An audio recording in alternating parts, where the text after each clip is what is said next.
Maintenant que vous avez vu les principes généraux, nous allons aborder dans ce module la procédure préalable. La procédure préalable est la phase de la procédure située entre la réquisition de poursuite, selon l'article 67 LP, et la réquisition de continu de la poursuite, selon l'article 88 LP. La procédure préalable débute par l'introduction de la poursuite et le compte payé, et se poursuit en cas d'opposition du débiteur par la procédure de malveillance et éventuellement une procédure civile destinée à clarifier définitivement la situation de droit matériel. Au programme, nous allons aborder la réquisition de poursuite, le commandement de payer, l'opposition, l'annulation de l'opposition.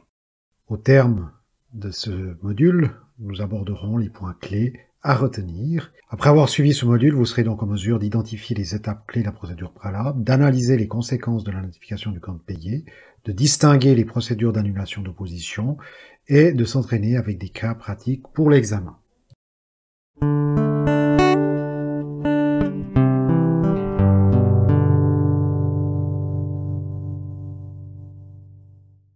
Pour vous tenir informé des nouveaux cours et exercices corrigés de Better Study, n'oubliez pas de vous abonner à la chaîne et de cliquer sur la cloche.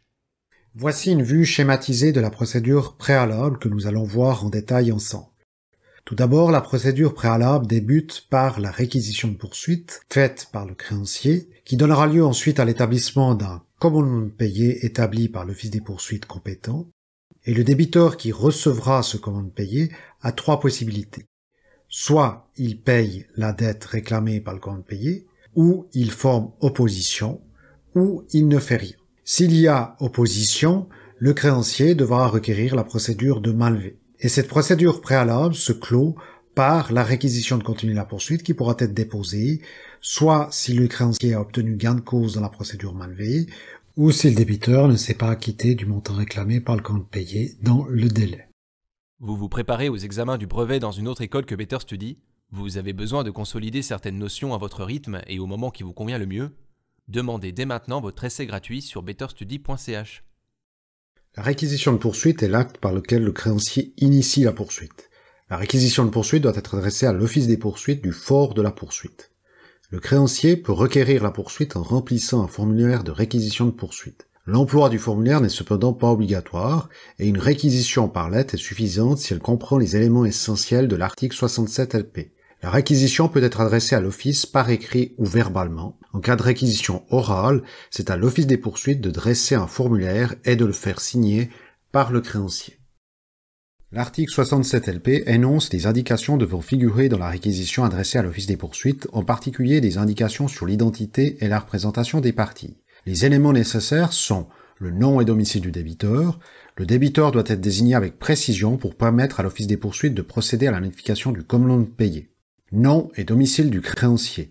Les indications doivent être précises et permettre au débiteur d'identifier clairement son poursuivant. À noter que la désignation du créancier comprend également celle d'un éventuel mandataire. Cause de l'obligation, le créancier doit finalement permettre une identification claire de la créance en indiquant sa cause et s'il y a lieu, la date à laquelle elle prend naissance, voire tout autre élément utile. Le montant de la créance, la réquisition doit mentionner le montant exact en monnaie suisse, ainsi que le taux et la durée des intérêts s'il y a lieu.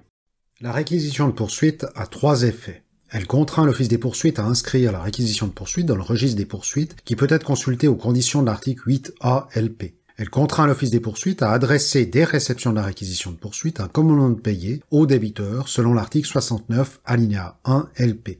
Chaque année, des centaines d'apprenants nous font confiance. Vous aussi, réussissez vos projets avec les cours en ligne de Better Study. Contactez notre institut pour votre essai gratuit sur betterstudy.ch. Elle interrompt la prescription de la créance selon l'article 135 CO. La réquisition de poursuite interrompt la prescription des créances même si le commandement de payer n'est pas notifié. Le commandement de payer est notifié au débiteur par l'office des poursuites des réceptions de la réquisition de poursuite.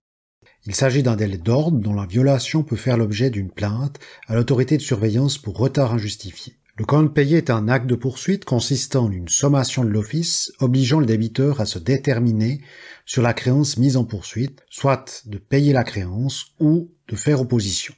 Le commandement de payer est établi par écrit sur le formulaire officiel pour le mode de poursuite applicable. Il est établi en deux exemplaires, dont l'un est adressé au poursuivant et l'autre au débiteur. L'exemplaire destiné au débiteur fait foi si les exemplaires ne sont pas conformes. À noter qu'il n'appartient pas à l'office des poursuites de vérifier le bien fondé de la réquisition de poursuite. Le préposé doit uniquement s'assurer que les énonciations essentielles de l'article 67 LP sont présentes et qui seront reprises dans le commande payé. Ce commande payé comprend 3 indications supplémentaires, soit la sommation faite au débiteur de payer la dette dans les 20 jours, l'avis au débiteur qu'il a la possibilité de former opposition dans les 10 jours dès la notification, et l'avertissement que la poursuite suivra son cours si le débiteur n'obtempère pas ou ne fait pas opposition. La notification du commande payé s'opère par la remise de l'acte en main du débiteur ou du représentant de celui-ci. Le cas échéant à une personne adulte de son ménage ou à un employé, la notification est faite par le préposé, par un fonctionnaire de l'office des poursuites, par un fonctionnaire communal, par un agent de police ou par la poste. La notification par publication ne peut se faire qu'à titre exceptionnel et n'entre en considération que lorsque tous les moyens de notifier effectivement l'acte de poursuite ont échoué.